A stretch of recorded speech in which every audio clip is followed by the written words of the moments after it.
નમસ્કાર મિત્રો, શેરબજાર ગુજરાતી યુટ્યુબ ચેનલમાં તમારા બધાનું સ્વાગત છે। મિત્રો, આજના દિવસ એટલે કે 2 ઓગસ્ટથી ઓલા ઇલેક્ટ્રિકનો આઈપીઓ ઓપન થઈ ગયો છે અને જો તમે પણ આ આઈપીઓમાં રોકાણ કરીને સારી એવી કમાણી કરવા માંગતા હો તો આપણે આ વિડીયોમાં 4 એવા પોઈન્ટ્સ જોઈશું જેમાં તમને આ આઈપીઓની સંપૂર્ણ માહિતી મળી જશે અને આ આઈપીઓમાં રોકાણ કરવું કે નહીં એની પણ તમને ખબર પડી જશે। મહેરબાની કરીને આ વિડીયોને પૂરેપૂરો જોજો જેથી કરીને તમને ઓલાના આઈપીઓમાં રોકાણ કરવું કે નહીં એની તમામ માહિતી મળે।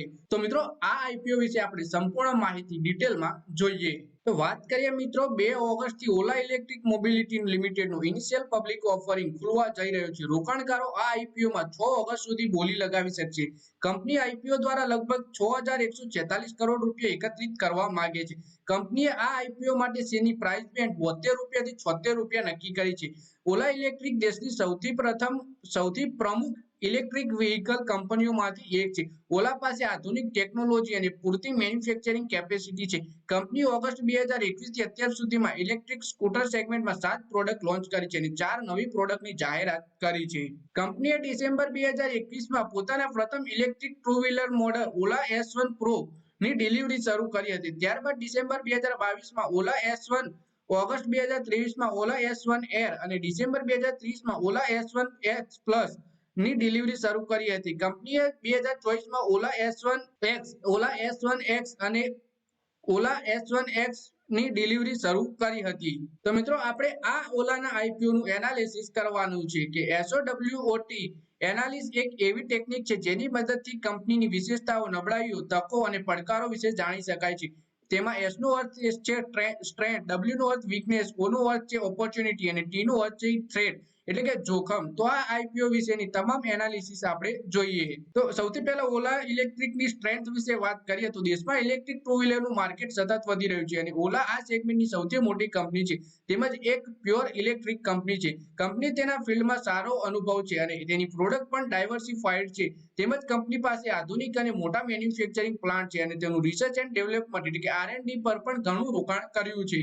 એટલે કે સ્ટ્રેન્થમાં તો સારી એવી જોવા મળી રહી છે કંપની। પછી ઓલા ઇલેક્ટ્રિકની નબળાઈ એટલે કે કોન્સ વિશે વાત કરીએ તો કંપની કેટલાક કાચા માલ માટે થર્ડ પાર્ટી પર વધુ નિર્ભર છે। કંપની ફાઇનાન્શિયલ પરથી જાણવા મળે છે કે કંપની હજુ ખોટમાં ચાલી રહી છે અને તેનું કેપિટલ એક્સપેન્ડિચર પણ ચાલુ છે એટલે કે કંપની હજુ સુધી પ્રોફિટમાં નથી આવી। પછી ઓલા પાસે કેટલીક તકો રહેલી છે એના વિશે વાત કરીએ તો કંપની પોતાના પ્રોડક્ટમાં રોકાણ વધારી શકે છે તેમજ કંપની ઇનોવેશન દ્વારા સ્વદેશીકરણને પ્રોત્સાહન આપી શકે છે। કંપની ઓનલાઈન અને ઓફલાઈન બંને રીતે પોતાના બધા જ D2C નેટવર્કને મજબૂત કરી રહી છે જેમાં સેલ્સ, સર્વિસ અને ચાર્જિંગનો સમાવેશ થાય છે। કંપની નવા જોઈન્ટ વેન્ચર અને સ્ટ્રેટેજિક પાર્ટનરશિપ દ્વારા પોતાની બિઝનેસ ગ્રોથને વધુ તક આપી શકે છે। પછી આ આઈપીઓ વિશે ઓલા ઇલેક્ટ્રિક સાથે જોખમો કેટલા છે એના વિશે વાત કરીએ તો કંપનીની ઇન્ડસ્ટ્રીની અન્ય કંપનીઓ તરફથી કોમ્પિટિશન મળી રહ્યું છે જોકે હજી તેનું બિઝનેસ મોડેલ બધાથી અલગ છે।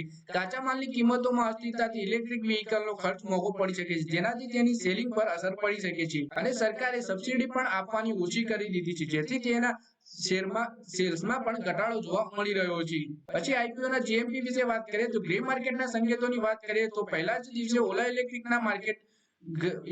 માટે ગ્રે માર્કેટમાં પ્રતિ શેર 17 રૂપિયાનું પ્રીમિયમ ચાલી રહ્યું છે એટલે કે કંપનીના શેર અપર સાઇડ બેન્ડ 76 રૂપિયાની થી 17 રૂપિયા વધુ ભાવ ચાલી રહ્યો છે। તો મિત્રો, આ વિડીયોમાં આપણે ઓલા ઇલેક્ટ્રિકના આઈપીઓ વિશે વાત કરી જેમાં કંપનીની સ્ટ્રેન્થ શું છે, કંપનીમાં જોખમ શું છે, કંપનીના નફા વિશે વાત કરી અને જો તમે આઈપીઓમાં રોકાણ કરવા માંગતા હો તો આ વિડીયો પૂરો જોઈને તમે નિર્ણય લઈ શકો છો અથવા તો પછી તમે કોઈ તમારા ફાઇનાન્શિયલ એડવાઇઝર જોડેથી માહિતી લઈને જ આઈપીઓમાં રોકાણ કરવું। તો મિત્રો, આ વિડીયોમાં બસ આટલું જ। હવે મળીએ આવનારા વિડીયોમાં, ત્યાં સુધી વિડીયોમાં લાઈક કરો, કોમેન્ટ કરો અને વિડીયો પોતાના મિત્રો સાથે ફેસબુક, ઇન્સ્ટાગ્રામ, વોટ્સએપ બધી જગ્યાએ શેર કરો। શેર બજારની આવી જ માહિતી ગુજરાતીમાં જોવા માટે તમે ચેનલને સબસ્ક્રાઇબ કરી ઘંટડી બંધ દબાવી દેજો।